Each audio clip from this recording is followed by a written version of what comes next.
chairman of Empowered Group 4, I'll request the chairman to brief.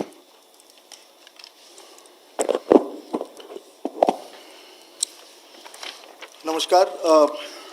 Empowered group 4 का जो mandate था वो था augmenting human resources and capacity building. तो हमारे ग्रुप ने ये ध्यान में रखा कि ये जो कोई प्रेडिक्ट नहीं कर सकता है कि कहाँ पे ये प्रॉब्लम हो सकती है, किस ज़िले में, किस शहर में, ये किसी को पता नहीं है। तो इसीलिए हमने सोचा कि इसके बारे में एक ऐसा डेटाबेस तैयार किया जाए और वो पब्लिक डोमेन में हो, जिसको देख के वहाँ के जो डिस्ट्रिक्ट एडमिनिस्ट्रेशन हो या म्यूनसिपल एडमिनिस्ट्रेशन हो या स्टेट गवर्नमेंट हो, वो इनका उपयोग कर सकें और उपयोग करने से पहले इनको जो ट्रेनिंग चाहिए, जो कैपेसिटी बिल्डिंग चाहिए, उसको भी करा सकें। तो इसलिए दो पोर्टल के बारे में आज मैं बताऊंगा। एक तो पहला जो है डैशबोर्ड वो बना है, वो है covidwarriors.gov.in। ये जो covidwarriors.gov.in है, ये एक मास्टर डेटाबेस है ऑफ दो टाइप के। इसमें हेल्थ केयर प्रोफेशनल्स हैं और वॉलंटियर्स हैं।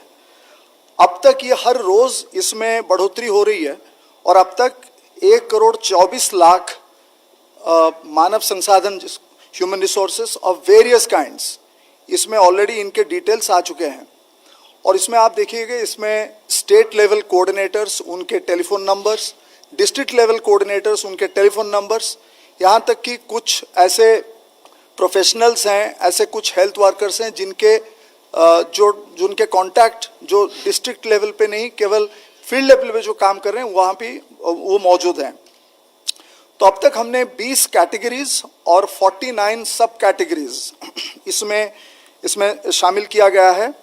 और ये इंडिविजुअल लेवल जो डेटा है, वो केवल इंडिविजुअल लेवल डेटा जो है वो डिस्ट्रिक्ट मैजिस्ट्रेट और म्यूनसिपल बॉडीज और स्टेट गवर्नमेंट को, कुछ ही लोगों को वो एक्सेस कर पाएंगे। और बाकी सब जो डेटा है डिस्ट्रिक्ट लेवल तक, वो सारे लोग ये पब्लिक डोमेन में हैं, उनको देख सकते हैं। उनका सारा कॉन्टैक्ट डिटेल्स, टेलीफोन नंबर, सब कुछ है। तो इसमें हमने 201 सेंट्रल पब्लिक सेक्टर एंटरप्राइजेस के जो हॉस्पिटल्स, उनके सारे डिटेल्स, डॉक्टर, नर्सेस, पैरामेडिक्स, ये सारे बेड्स, आईसीयूज, वो सब, 49 ESIC के हॉस्पिटल्स, 50 रेलवेज के हॉस्पिटल्स, 12 पोर्ट हॉस्पिटल्स और 13 जो है ऑर्डिनेंस फैक्ट्रीज और हाल के जैसे हॉस्पिटल्स, ये सारे डिटेल्स भी उसमें मौजूद हैं। तो ये ज़्यादातर हमने जब देखा कि ये जो वॉलंटियर्स जो कोविड के लिए फाइट करने के लिए, हमको ना केवल जैसे डॉक्टर्स, नर्सेस, डेंटिस्ट्स, आयुष डॉक्टर्स और पैरामेडिक्स, इसकी ज़रूरत केवल नहीं है, हमको भी जो हेल्थ जो वॉलंटियर्स हैं उनकी भी ज़रूरत है। इसका जो फाइट, इसका जो कोविड-19 के साथ जो अभी अपना जो फाइट जो हो रहा है, उसमें उनको कैसे शामिल किया जाए। तो आप देखिए 3 तरह की चीज़ें इसमें हो रही हैं। एक तो प्रिवेंटिव में जैसे सोशल डिस्टेंसिंग, अब जैसे मार्केट्स में, शॉप्स में, बैंक्स में, ज़्यादातर राशन शॉप्स में, अभी मंडीज खुल रही हैं वहाँ पे, और इनको वहाँ पे सोशल डिस्टेंसिंग वहाँ पे वो करवाना है। जैसे कंटेनमेंट जोन में एसेंशियल कमोडिटीज़ लेके पहुँचाना है और कई सारी चीज़ें वहाँ पे, फील्ड सर्वेलेंस, ये सब करना है। और एक क्यूरेटिव पार्ट जिसमें भी इनको हम शामिल कर सकते हैं। और अगर हम इसमें देखें, ये जो इसको करने के लिए, क्योंकि कभी कभार स्टेट गवर्नमेंट को और डिस्ट्रिक्ट एडमिनिस्ट्रेशन को यहाँ से एक जगह जहाँ पे फील्ड जो वॉलंटियर्स हैं या हेल्थ प्रोफेशनल्स हैं, उनको शायद एक जगह से दूसरी जगह तक लेने की ज़रूरत पड़ सकता है। वो इसलिए ऐसा है कि अगर डिस्ट्रिक्ट ए में प्रॉब्लम है और डिस्ट्रिक्ट बी में ह्यूमन रिसोर्सेस हैं, तो वहाँ से भी ला सकते हैं इसके ज़रिए। और ये जो इतने जो सारे लोग यहाँ पे हैं, 1.24 करोड़ जैसे मैंने कहा, तो इनकी जो कैपेसिटी बिल्डिंग और ट्रेनिंग के लिए सरकार ने एक department of personal and training, वो दिशा प्लेटफॉर्म में एक पोर्टल वहाँ पे बनाया जिसको ऑपरेशनलाइज किया गया। उसका नाम है igot.gov.in।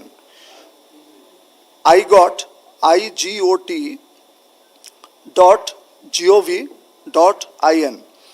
तो इसमें ये जो प्लेटफॉर्म, इसकी जो स्पेशलिटी है ये है कि इस प्लेटफॉर्म इस जो डिजिटल प्लेटफॉर्म है, पोर्टल है, इसके तहत any time anywhere on site delivery of training material, ये इंपॉर्टेंट है। Any time anywhere on site delivery of training material, it can be accessible through any device, mobile phone हो, laptop हो, desktop हो, कहीं से भी आप इसको कर सकते हैं। इसमें अब तक 14 कोर्सेज, 53 मॉड्यूल्स, 113 वीडियोस और 29 डॉक्यूमेंट्स, ट्रेनिंग डॉक्यूमेंट्स, ये सारे वहाँ पे उपलब्ध हैं। और ये जो आईगॉट के कोर्सेस हैं उसमें बेसिक्स ऑफ कोविड मैनेजमेंट से लेके जैसे लैबोरेटरी कलेक्शन टेस्टिंग और जैसे क्वारंटीन मैनेजमेंट से लेके आईसीयू केयर वेंटिलेशन मैनेजमेंट तक भी कोर्सेस, वेबिनार्स और वीडियोस इसमें शामिल हैं। तो इसमें ज़्यादातर जो भी है हम इसको कोशिश कर रहे हैं कि इसको ज़्यादा से ज़्यादा जो रीजनल लैंग्वेजेस हैं, भाषा हैं, उसमें इसको ट्रांसलेट कर दिया जाए। उसमें अंग्रेजी तो है ही, उसमें हिंदी, मलयालम और बंगाली कुछ ऐसे हैं और हम कोशिश कर रहे हैं राज्यों के साथ बात करके कि इसको भी ट्रांसलेट किया जाए और हम भी कोशिश करें कि जितना जल्दी हो सके इसको ट्रांसलेट कर दिया जाए अलग भाषाओं में। तो जब से ये हुआ है तब से ये 2 हफ्ते से कम में अब तक 1,31,440 यूजर्स इसमें ऑलरेडी रजिस्टर्ड हो चुके हैं ये प्लेटफॉर्म में। उसमें से 84,958 इतने लोग ऑलरेडी उनके कंप्लीट कर चुके हैं ट्रेनिंग। और ये जो अलग अलग अगर आप देखें फील्ड में, अगर आप देखें अब तक जो वॉलंटियर सब काम कर रहे हैं, जिनको कि डायरेक्ट कोविड जो हेल्थ प्रोफेशनल्स हैं उनके से अलग से, अगर इंडियन रेड क्रॉस में आप देखें 40,000 वॉलंटियर्स 550 डिस्ट्रिक्ट में वो काम कर रहे हैं। अभी करीब करीब 3,500 एनसीसी कैडेट्स और 553 एनसीसी स्टाफ 16 राज्यों में और 3 यूनियन टेरिटरीज में 68 जिले में वो लोग अभी काम कर रहे हैं। और 47,000 कैडेट्स जो हैं ऑलरेडी एनरोल हो चुके हैं एंड अभी उनको तैनात किया जा सकता है एनी टाइम। एक्स सर्विसमैन, उनमें से अगर आप देखें तो 1,80,000 एक्स सर्विसमैन को आइडेंटिफाई किया गया है सैनिक बोर्ड्स के द्वारा डिप्लॉयमेंट के लिए। उसमें से 6,303 ऑलरेडी डिप्लॉयड हो चुके हैं पंजाब, तमिलनाडु, असम, छत्तीसगढ़। उसमें community surveillance, supporting police administration, mandis के लिए और कई जगह के लिए।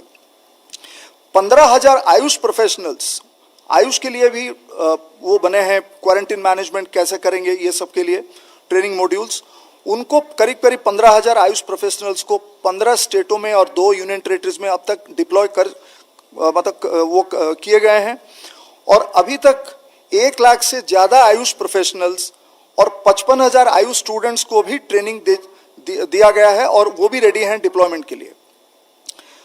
अगर आप NYKS नेहरू युवक केंद्र जो संस्थान है और NSS है, उनमें अगर वॉलंटियर्स को देखें तो 27 लाख वॉलंटियर्स अब तक काफ़ी जो स्टेट्स में और यूटीज़ में अभी वो लोगों को, सिविक अथॉरिटीज़ को अभी हेल्प कर रहे हैं। जैसे लॉकडाउन को कैसे ऑब्जर्व किया जाए, markets, banks, public places, mandi operations, providing food, grocery, medicine to the needy, quarantine families और सैनिटेशन ड्राइव्स में, कंट्रोल रूम में डिस्ट्रिक्ट को। और सबसे बड़ी बात, इस दौरान 18 लाख से ज़्यादा नए वॉलंटियर्स इसमें शामिल हुए हैं। पहले जो थे उससे 18 लाख ज़्यादा, अभी लास्ट करीब करीब 1 महीने में 18.43 लाख, 18 लाख से ज़्यादा न्यू वॉलंटियर्स ज्वाइन किए हैं। उनमें से करीब करीब 42 लाख जो वॉलंटियर्स वो आरोग्य सेतु डाउनलोड किए हैं और वो भी कोशिश कर रहे हैं कि अपने जो जिनको जानते हैं उस एरिया में सबको बता के आरोग्य सेतु को डाउनलोड करें। और जो बुजुर्ग जो लोग उनको कैसे देखभाल किया जाए, उनसे भी वो अभी उसमें काम पे वो लगे हुए हैं।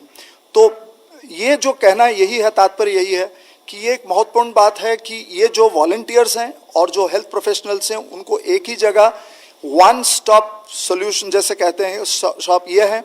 और इनको हम कैपेसिटी बिल्डिंग करके जैसे as per the requirement of the district and the urban local body इनको तैनात किया जा रहा है। धन्यवाद। धन्यवाद। गृह मंत्रालय के प्रवक्ता से प्लीज। जैसा आप सभी को पता है, कोविड-19 से निपटने के लिए संपूर्ण देश में लॉकडाउन को 3 मई तक बढ़ाया गया है और इस संबंध में गृह मंत्रालय द्वारा 15 अप्रैल को विस्तृत दिशा निर्देश जारी किए गए थे।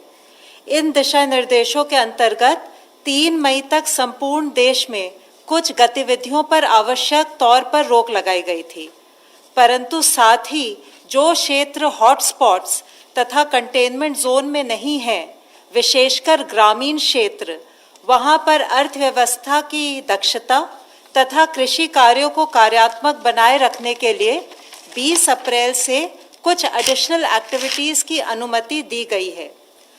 राज्यों के भीतर प्रवासी मजदूरों की आवाजाही के लिए भी एक एसओपी केंद्र सरकार द्वारा सभी राज्यों के साथ साझा किया गया था, ताकि ये मजदूर, जिनमें से कई रिलीफ कैंप्स में हैं, वे परमिटेड एक्टिविटीज में सुचारू रूप से रोजगार पा सकें। गृह मंत्रालय राज्य सरकारों के साथ मिलकर लॉकडाउन नियमों के सख्ती से अनुपालन को निरंतर मॉनिटर कर रही है।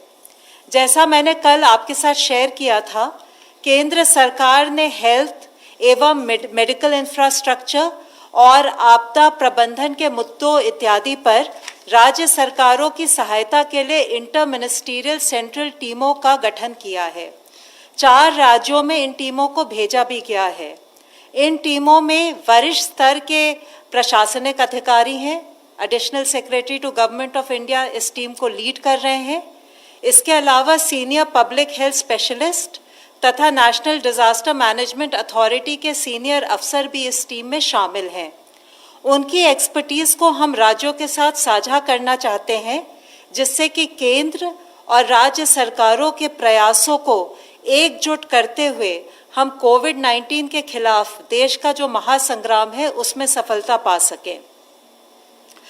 कल गृह मंत्रालय द्वारा विभिन्न जिलों की लॉकडाउन की स्थिति की ग्राउंड लेवल पर समीक्षा के दौरान यह सामने आया है कि कई सेक्टरों में जहां 20 अप्रैल से अतिरिक्त गतिविधियों को अनुमति प्रदान की गई थी, वहां पर अच्छी शुरुआत हुई है। कई स्थानों पर ग्रामीण क्षेत्रों में औद्योगिक गतिविधियां शुरू हुई हैं। मनरेगा के तहत भी कार्य शुरू हुए हैं। कुछ राज्यों में सड़क निर्माण का कार्य भी शुरू किया गया है। ईंट भट्टों का संचालन भी आरंभ हुआ है। प्रवासी मजदूरों को इन गतिविधियों में शामिल किया जा रहा है। हमें ये भी जान के खुशी हुई है कि ग्रामीण लोग जागरूक हैं और कई स्थानों पर मास्क और गमछा पहन रहे हैं। हम उम्मीद करते हैं कि इन व्यवस्थाओं से ग्रामीण अर्थव्यवस्था को गति मिलने के साथ साथ कृषि और मनरेगा गतिविधियों के माध्यम से मजदूरों को रोजगार भी मिलेगा। अंत में मैं एक बार फिर इस बात पर जोर देना चाहूंगी कि लोक हित में लॉकडाउन को सफल बनाने के लिए सभी राष्ट्रीय निर्देशों का पालन करें, जैसे कि सार्वजनिक और कार्यस्थलों पर फेस मास्क पहनना, सोशल डिस्टेंसिंग मेंटेन करना इत्यादि। धन्यवाद। Representative of ICMR, please. हमने कल तक आज तक 4,49,810 सैंपल्स टेस्ट किए हैं। उनमें के 35,852 सैंपल्स जो थे वो कल टेस्ट हुए। उन 35,000 ऑड सैंपल्स में 29,776 सैंपल्स, ये 201 अभी लेबोरेटरीज हैं आईसीएमआर नेटवर्क में, उनमें से हुए। 6,076 ये 86 प्राइवेट लैब्स में से हुए। आज थोड़ा दूसरी चीज़ के बारे में सब लोगों को बोलूँगा। आप लोगों ने सुना होगा कि रैपिड टेस्ट किट्स का डिस्ट्रीब्यूशन हुआ सारे स्टेट्स में। कल हमको एक स्टेट में से एक कंप्लेंट आई कि उसमें कम डिटेक्शन हो रहा है, तो हमने तकरीबन 3 स्टेट से आज पूछ लिया। वो पूछने के बाद में हमको एक पता चल रहा है कि उनमें जो पॉजिटिव सैंपल्स थे आरटीपीसीआर के, उनमें वेरिएशन बहुत ज़्यादा है। कई जगह पे 6% से लेके जाके 71% जो आरटीपीसीआर पॉजिटिव सैंपल्स थे, उनकी ये जो खून के ऊपर जो टेस्ट हुई वो पॉजिटिव आ रही है। ये कोई अच्छी चीज़ नहीं, क्योंकि वो वेरिएशन जब ज़्यादा दिखता है तो हमको उसको इन्वेस्टिगेट करना पड़ेगा। इसके बावजूद भी कि वो फर्स्ट जनरेशन एलाइजा है, जैसे मैंने बार बार आपको समझा के बोला था, फर्स्ट जनरेशन जो टेस्ट होती है, नई टेस्ट जब आती है तो उसमें वेरिएशंस दिखते हैं, वो थोड़ी क्रूड फॉर्म में आती है। और जैसे बार बार बोल रहा हूँ, सिर्फ 3.5 महीने हो चुके हैं ये बीमारी को। अब जो भी चीज़ आएगी उसको तो आगे रिफाइन करना ज़रूरी पड़ेगा। तो हमने एक डिसाइड किया कि ये फाइंडिंग्स को नज़रअंदाज करना नहीं है। हम लोगों ने यहाँ जो दिल्ली में किया था हमारे लोगों के पास से, उसमें तकरीबन 71% जो RT-PCR पॉजिटिव थे उनको ये पकड़ रही थी टेस्ट बराबर। और जैसे टाइम जाता है, 7 दिन का टाइम अगर हो गया तो वो पॉजिटिव आने का चांस भी बढ़ रहा था। लेकिन ये वेरिएशन देखते हुए हमने 2 चीज़ें ठहराई। अगले 2 दिन में हम हमारे 8 इंस्टीट्यूट्स को फील्ड में भेजेंगे और जो किट्स हैं उनमें से वो लॉट्स लेके उसको टेस्ट करके वैलिडेशन करने की कोशिश करें। फील्ड में वैलिडेशन होगा, ये लैब में नहीं होगा। दूसरी बात हमको एक करना है कि सारे स्टेट्स को ये सलाह देना है कि अगले 2 दिन ये टेस्ट किट्स इस्तेमाल न करें। 2 दिन के बाद में हम क्लियर कट एडवाइजरी देने के पोजीशन में रहेंगे, क्योंकि अगर ऐसे कुछ नज़र आया कि वो बैचेस में प्रॉब्लम है तो हम वो बैच को रिप्लेसमेंट के लिए वो कंपनी को बोल सकेंगे। इसलिए सबने इस वक्त तो भी वो टेस्ट किट इस्तेमाल 2 दिन ना करें और अगले 2 दिन में हम जो भी सही जो रिजल्ट्स आते हैं वो आपको बताएंगे और राज्यों को भी बताएंगे। Representative to the Health Ministry, please. Chairperson empowered committee, उन्होंने हमें HR को कैसे हम अपग्रेड कर रहे हैं उसके बारे में बताया। इन कंटिन्यूएशन अब तक देश में 3252 लोग जो हैं वो क्योर हो चुके हैं। कल सबसे ज़्यादा संख्या में 705 लोग रिकवर हुए हैं, क्योर हुए हैं, and it takes our recovery percentage to 17.48%। कल से टोटल 1336 एडिशनल कंफर्म केसेस आए हैं, which takes our confirm cases to 18,601। इससे पहले जैसे हम लोगों ने बताया है कि 3 डिस्ट्रिक्ट थे जिस पर पिछले 28 दिनों से केसेस नहीं आए हैं, उसमें एक और नया जिला अब प्रतापगढ़ राजस्थान ऐड हुआ है।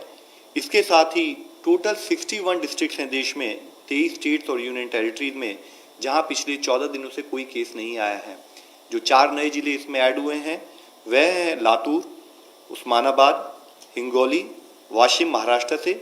इसके साथ ही भिवानी एक जिला था जो पहले हमारी लिस्ट में था, जिसमें पिछले 14 दिनों से केस नहीं आए थे, वहां पर केस रिपोर्ट हुए हैं। इसी के तहत मैं आप सभी से और आपके द्वारा सबसे यही रिक्वेस्ट करूंगा कि सभी जिलों को निरंतर प्रयास करते रहना है कि उनका status in terms of case management maintain रहे और बेटर हो। कुछ हेल्थ वर्कर्स जो कोविड पॉजिटिव होने के कारण कुछ हॉस्पिटल बंद हुए और इसी तरीके से नॉन कोविड हॉस्पिटल में जो अनरिलेटेड डिजीज के लिए पेशेंट भर्ती हुए, बाद में वो पॉजिटिव पाए गए। इसको मद्देनजर रखते हुए हेल्थ मिनिस्ट्री ने कल नॉन कोविड फैसिलिटीज में ऐसे केसेस का पता लगने पर क्या करना चाहिए उससे संबंधित एक दिशा निर्देश जारी किया है। इसके तहत हॉस्पिटल्स में ऐसे इश्यूज की मॉनिटरिंग के लिए हॉस्पिटल इन्फेक्शन कंट्रोल कमेटी को रेस्पॉन्सिबल बनाया गया है। यह कमेटी इंश्योर करेगी कि उस हॉस्पिटल के health care worker infection prevention और कंट्रोल गाइडलाइंस पर प्रॉपर्ली ओरिएंटेड हों। कोई भी अगर पॉजिटिव केस आता है उस हॉस्पिटल में तो वह लोकल हेल्थ अथॉरिटीज को सूचित करें और पेशेंट को उसी हॉस्पिटल के प्रॉपर आइसोलेशन वार्ड में ट्रांसफर करें। अगर ऐसा कोई पेशेंट पाया जाए तो उसको इमीडिएटली मास्क लगाया जाए और एक डेडिकेटेड हेल्थ वर्कर ही उस केस को अटेंड करे, और जब वह अटेंड करे तो वह भी रिक्वायर्ड प्रिकॉशंस ले। साथ ही बेस्ड ऑन क्लिनिकल स्टेटस अगर जरूरत है तो इमीडिएटली उस पेशेंट को स्टैंडर्ड प्रोटोकॉल के तहत उसको डेडिकेटेड कोविड फैसिलिटी में ट्रांसफर किया जाए और इस फैसिलिटी को डिसइंफेक्ट किया जाए। इस फैसिलिटी में वह पेशेंट जिसके कांटेक्ट में आया है उन सबको क्वारंटाइन किया जाए और 14 दिन तक फॉलो किया जाए। उसके जितने भी क्लोज कॉन्टैक्ट्स हैं उनको हाइड्रोक्सिल क्लोरोक्विन प्रोफाइलैक्सिस ट्रीटमेंट पर 7 हफ्ते के लिए उनको रखा जाए। यह सावधानी बरती जाए कि जो भी कॉन्ट्रा इंडिकेशंस हैं हाइड्रोक्सिल क्लोरोक्विन के, उनका ध्यान में रखते हुए उन्हीं पर्टिकुलर लोगों को प्रोफाइलैक्टिक ट्रीटमेंट दिया जाए जो उसके लिए एलिजिबल हैं। अगर इसी सिचुएशन में किसी पेशेंट के साथ साथ कोई हेल्थ केयर वर्कर भी अगर इन्फेक्ट होता है तो उसको रोस्टर से हटाते हुए उसके कॉन्टैक्ट को भी 14 दिन के लिए क्वारंटाइन किया जाए और उसको प्रॉपर और इफेक्टिव ट्रीटमेंट प्रोवाइड किया जाए। इन अस्पतालों में ऑपरेशन की कंटिन्यूटी बना रहना जरूरी है, तो जिसके तहत इन अस्पतालों में एक कंटिजेंसी प्लान बनाना चाहिए, उसी हिसाब से स्टाफ का रोस्टर बनाना चाहिए। साथ ही जिस अस्पताल में इस टाइप के पॉजिटिव केसेस आए वहां पर किस टाइप की क्लस्टरिंग ऑफ केसेस नोट की गई, या किस लेवल तक ये हॉस्पिटल इन्फेक्ट हुआ, या किस टाइप के पेशेंट वह हॉस्पिटल ट्रीट करता है कि सीवियर या क्रिटिकल पेशेंट्स को ट्रीट करता है, उसके आधार पर हॉस्पिटल अथॉरिटीज निर्णय लें और एडिक्वेट डिसइंफेक्शन के बाद वह अपनी फंक्शनिंग स्टार्ट कर सकते हैं। यदि फिर भी पॉजिटिव केस आ रहे हैं तो वह पर्टिकुलर सेक्शन जहां पर कि वह पॉजिटिव केस आए हैं उसको टेम्परेरी क्लोज किया जा सकता है। साथ ही इन केस की अगर वहां पर सोर्स ऑफ इन्फेक्शन इस्टेब्लिश नहीं हो रहा है या ज़्यादा केसेस आ रहे हैं तो उस फैसिलिटी को कोविड हेल्थ फैसिलिटी के रूप में परिवर्तित कर उस पर कोविड से रिलेटेड केसेस पर फोकस किया जाए। इसके साथ ही इन अस्पतालों में सभी कर्मचारियों की डेली स्क्रीनिंग की जाए और हॉस्पिटल के इमरजेंसी और आउट पेशेंट डिपार्टमेंट में पेशेंट्स की ट्रायजिंग से संबंधित सभी दिशा निर्देशों का पालन भी हो। माननीय स्वास्थ्य मंत्री जी ने सभी राज्यों और यूनियन टेरिटरी के स्वास्थ्य विभाग को लिखा है और कहा है कि वह ब्लड बैंकों में ब्लड की एडिक्वेट अवेलेबिलिटी को इंश्योर करें, विशेष रूप से ब्लड डिसऑर्डर्स जैसे thalassaemia, sickle cell anaemia, haemophilia, जिसमें कि रेगुलर ब्लड ट्रांसफ्यूजन की आवश्यकता होती है, उन सर्विसेज को कंटिन्यू किया जाए। ऑनलाइन ई पोर्टल जो हमारा ई रक्तकोश एक पोर्टल है, उसके माध्यम से हर ब्लड बैंक में ब्लड ग्रुप की करंट अवेलेबिलिटी का रियल टाइम स्टेटस मॉनिटर किया जाए। साथ ही इंडियन रेड क्रॉस ने इसी संबंध में एक 24/7 कंट्रोल रूम ब्लड सर्विसेज के लिए दिल्ली में स्टार्ट किया है, जिसके फ़ोन नंबर्स हैं 011 233 59379। दूसरा नंबर है 93 199 82104। एक और नंबर है 93 199 82105। इस फोन नंबर पर कोई भी संपर्क करते हुए अगर उन्हें ब्लड की नीड हो या उनको कोई ब्लड डोनेट करना चाहते हैं तो इस नंबर से कांटेक्ट करते हुए वह सर्विसेज हम ले सकते हैं। इसके साथ ही एक और फ्रंटियर पर हमारा एक विस्तृत रूप में कार्य चल रहा है। Council of science, scientific and industrial research critical ill covid patients के मॉर्टेलिटी को कम करने के लिए ड्रग की एफिकेसी को इवैल्यूएट करने के लिए एक रैंडमाइज क्लिनिकल ट्रायल शुरू कर रही है। ग्राम नेगेटिव सेप्सिस, जिसके साथ साथ क्रिटिकली इल जो कोविड-19 के पेशेंट्स हैं उनमें एक ऑल्टर्ड इम्यून रिस्पॉन्स होता है जो उनके साइटोकाइन प्रोफाइल में मैसिव चेंजेस लेके आता है। इस ड्रग के द्वारा टेस्टिंग बॉडी के इम्यून सिस्टम को मॉड्यूलेट किया जा सकता है, यह पाया गया है, जिससे कि साइटोकाइन स्टॉर्म इनहिबिट होता है और मॉर्टेलिटी इन कोविड-19 केसेस और उसकी रिकवरी कम होती है और उसकी रिकवरी बेटर होती है। कोविड-19 और ग्राम नेगेटिव सेप्सिस से सफरिंग पेशेंट्स की इस क्लिनिकल कैरेक्टरिस्टिक की सिमिलैरिटी को नोट करते हुए ड्रग कंट्रोलर ऑफ इंडिया ने इसकी ट्रायल की मंजूरी दे दी है और जल्द ही यह ट्रायल मल्टीपल हॉस्पिटल्स में शुरू की जाएगी। इसके साथ ही डिपार्टमेंट ऑफ बायोटेक्नोलॉजी ने medical equipment, diagnostics, therapeutics, drugs और वैक्सीन के डेवलपमेंट के लिए कोविड-19 कंसोर्शियम पर एप्लीकेशंस को इनवाइट किया।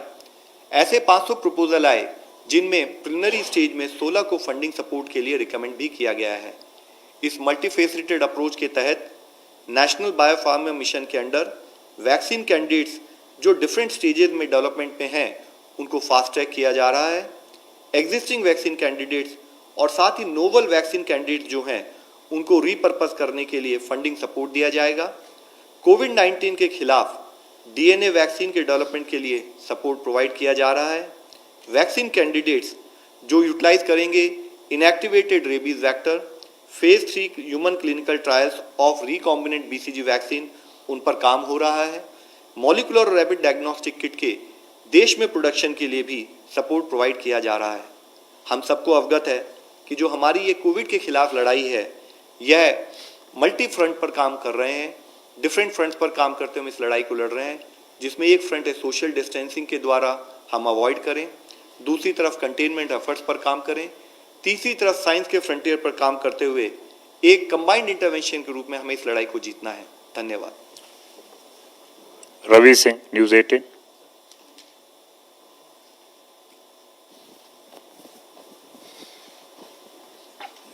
सर मेरा सवाल आईसीएमआर से गंगा खेटकर जी से क्या ऐसे कुछ आसार नजर आ रहे हैं कि 25 अप्रैल तक, शायद आपने कहीं पे स्टेटमेंट भी दिया था कि 25 अप्रैल तक अगर इसी तरीके से लॉकडाउन का पालन होता है तो केसेस जो स्टेबलाइज हो जाएंगे? देखिए, ऐसे अगर देखा जाए ना, केसेस उतने जितना आपको बार बार बताया जा रहा है कि उसका डबलिंग टाइम जो है वो कम ही होते, वो बढ़ते ही जा रहा है। तो एक किस्म से अगर आप देखें तो नंबर ऑफ केसेस बढ़ने के लिए जो एटमॉस्फेयर चाहिए, जिस ढंग के ये चाहिए, वो कम दिखाई दे रहे हैं। अब 25 अप्रैल को कुछ होगा या 27 अप्रैल को होगा, इतना भविष्य एक्यूरेट बताना बहुत मुश्किल होता है। लेकिन अभी हमको थोड़ा सा उसमें उतनी बढ़त दिखेगी नहीं, ऐसे हमें लगता है। Mr. Sahil, ANI. So my question is for Love sir.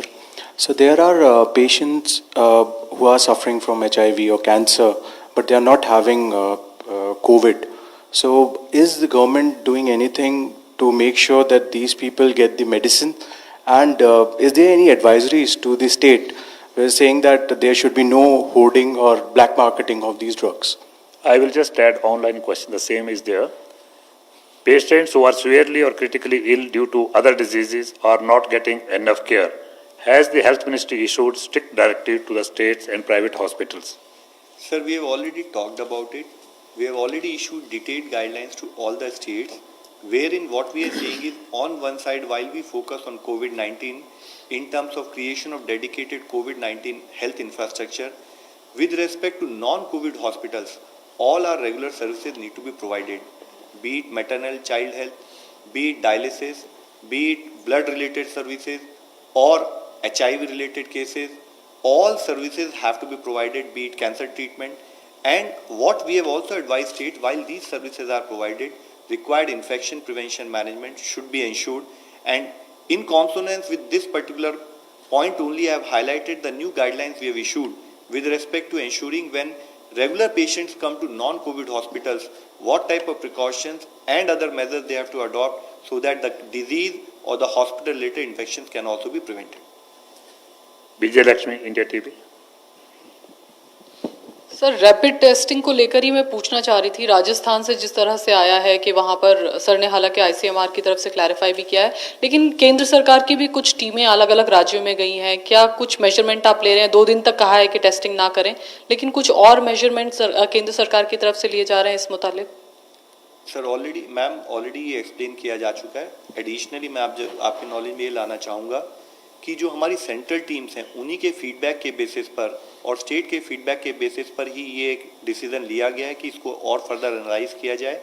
और इससे भी मुख्य बात यह है कि अगर आप देखें तो हमारे लिए RT-PCR जो हमारा गोल्ड स्टैंडर्ड टेस्ट है इन terms of identification of patient, rapid testing के बारे में हमने इससे पहले भी आपको बताया कि इसका एक limited utility in terms of surveillance और in terms of epidemiological investigation ही है। तो जो हमारा फील्ड एक्शन है वो प्राइमरली RT-PCR टेस्ट पर ही लिंक्ड है। Mohit Dubey, News Nation.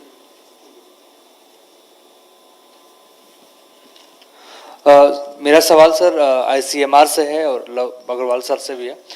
Sir पहला सवाल आपसे है कि ये सिम्टोमेटिक जो आप कह रहे हैं, ये 80% आप कह रहे हैं कि पता चल नहीं रहा है, तो किस तरीके से आप डील कर रहे हैं इस लक्षण को? नहीं, ये एक ही बार बोलूँगा, इसके बाद में मैं कभी बोलूँगा नहीं ये सिम्टोमेटिक केस के ऊपर।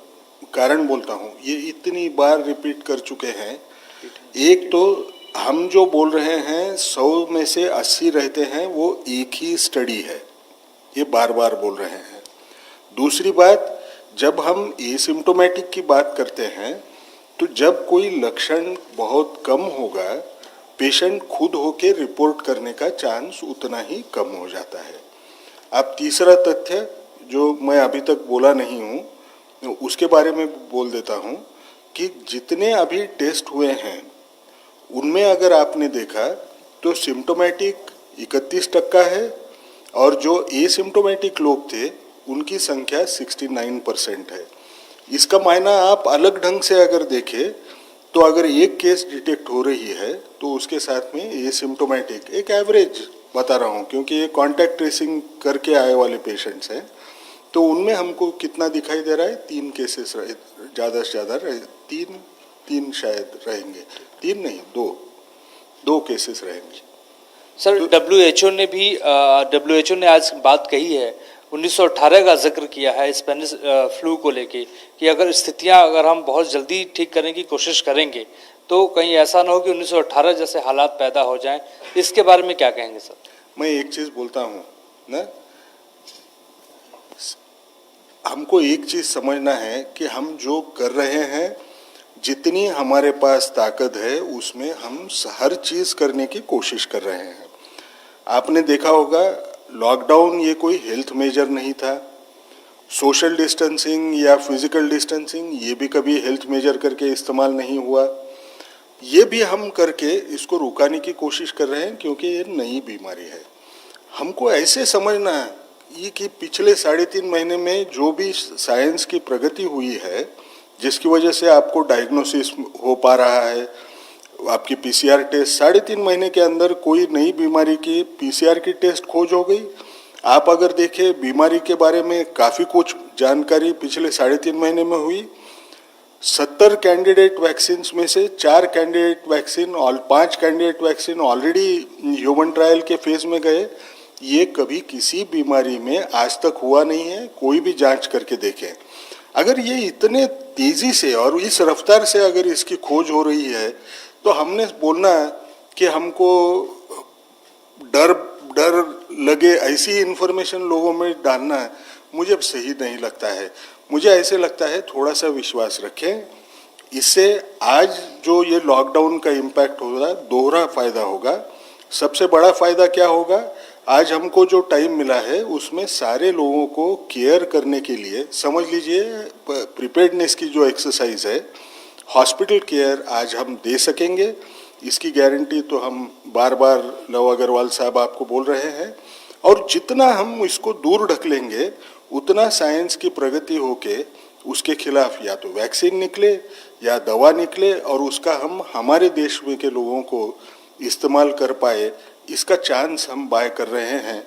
और जगह क्या हो रहा होगा, वो लोग क्यों बोल रहे हैं कि हमने सब निकाल दिया तो सब खराब हो जाएगा, ये मुझे मालूम नहीं।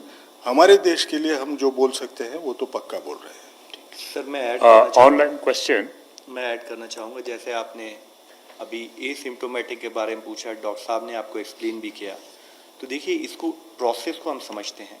जैसे कल भी हमने डिस्कस किया था कि करीब 80% जो केसेस पाए गए हैं वर्ल्ड वाइड, उसमें वो केसेस होते हैं जिनमें माइल्ड से वेरी माइल्ड सिम्टम होते हैं।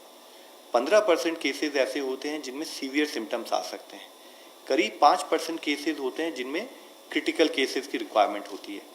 पेशेंट 3 फेजेज में पाया जा सकता है, एक प्योरली एसिम्प्टोमेटिक, एक प्री सिम्प्टोमेटिक और एक होता है सिम्टम्स के साथ सिम्प्टोमेटिक। तो जिस हम एसिम्प्टोमेटिक की जब आपसे बात कर रहे हैं तो उसका कंटेक्स्ट प्राइमरली ये है कि जो वायरस का इंक्यूबेशन पीरियड होता है वो 2 दिन से लेकर 16 दिन और on an average median time देखें तो 5 से 6 दिन या 14 दिन का पाया गया है। उसमें पहले 5-6 दिनों में या 3-4 दिनों में उसका फेज ऐसा होता है जिसमें सिम्टम्स बहुत ज़्यादा विजिबल नहीं होते, जिसको आप प्राइमरली प्री सिम्प्टोमेटिक कह सकते हैं या कॉमन मैन पार्लेंस में एसिम्प्टोमेटिक कह सकते हैं। हमारा जो एफर्ट रहा है, जो अगर हम आपसे पहले भी बात करते आए कि हम प्रीएम्प्टिव अप्रोच से काम कर रहे हैं, फील्ड पर कम्युनिटी सर्वेलेंस पर फोकस करते हुए अगर हमारे को कोई so called asymptomatic person with high risk contacts या फर्स्ट डिग्री ऑफ कॉन्टैक्ट मिलता है तो हम उसका भी सैंपल लेकर उन केसेस में आपको, जबकि पेशेंट को बहुत ही वेरी माइल्ड सिम्टम्स हैं, और उसका भी हमने प्रोटोकॉल के हिसाब से सैंपल लेते हुए उसमें केसेस पॉजिटिव आते हैं। तो दिस एक्चुअली फैसिलिटेट, ये हमें सपोर्ट करता है कि हम पेशेंट को टाइम पर आइडेंटिफाई कर सकें, मॉर्टेलिटी कम कर सकें और पेशेंट को जल्दी ठीक कर सकें। तो इस कंटेक्स्ट में दूसरा केस आता है कि जो प्योरली एसिम्प्टोमेटिक केसेस होते हैं, अगर आप WHO की रिपोर्ट भी देखें तो I will just read out, WHO की रिपोर्ट क्लियरली कहती है कि there are few reports of lab confirm cases which are truly asymptomatic, and to date there has been no documented asymptomatic transmission. यह further ये भी कहती है, this does not exclude the possibility that it may occur. ये point भी इसलिए important है कि बिकॉज इस बीमारी के बारे में बहुत सारी चीजें अभी धीरे धीरे इवॉल्व हो रही हैं, तो इसलिए जब हम बात करते हैं तो हम प्राइमरली बात कर रहे हैं उन पेशेंट के जिनके वेरी माइल्ड सिम्टम्स हैं, जिनको हमारी कॉन्टैक्ट ट्रेसिंग पर फोकस करते हुए पेशेंट फील नहीं कर रहा है लेकिन वो हाई रिस्क कॉन्टैक्ट या डायरेक्ट कॉन्टैक्ट है, तो हम उसका सैंपल लेते हुए अगर वो सिम्टोमेटिक ना भी इमीडिएट सिम्टोमेटिक भी नहीं है तो हम उसको टाइम पे आइडेंटिफाई करके उसको ट्रीटमेंट प्रोवाइड कर सकें। The last online question. Central teams are visiting different states. What had been the experience of these teams for the MHP? तो सेंट्रल गवर्नमेंट ने आपदा प्रबंधन अधिनियम 2005 के अंतर्गत ये इंटर मिनिस्ट्रियल सेंट्रल टीमों को 4 राज्यों में डिप्लॉय किया है। महाराष्ट्र, मध्य प्रदेश, राजस्थान में इन टीमों को अपने कार्यों में राज्य सरकार का भरपूर सहयोग मिल रहा है, परंतु गृह मंत्रालय को यह फीडबैक मिला कि पश्चिम बंगाल में जो टीमें कोलकाता और जलपाईगुड़ी गई हैं, उनको राज्य सरकार और स्थानीय प्रशासन से सहयोग प्राप्त नहीं हो रहा है। उनको क्षेत्र का विजिट करने से रोका जा रहा है, उनको राज्य में स्वास्थ्य कर्मियों से इंटरैक्ट करने का अवसर नहीं दिया जा रहा, ना ही उन्हें ग्राउंड लेवल सिचुएशन का आकलन करने दिया जा रहा है।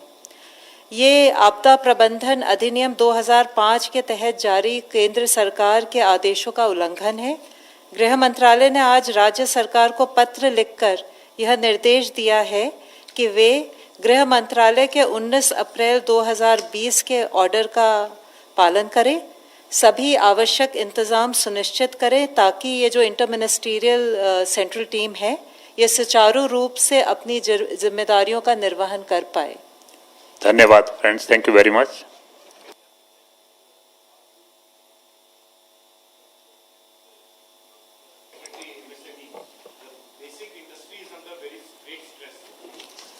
I think this, That's sorry for perhaps, this you know, one, we'll- this we'll discuss some other briefing time. from the empowered group, whatever. If we have to fight this COVID, is also economic stimulus is required. What are you doing for the MSME sector, sir, and what is the way forward for that?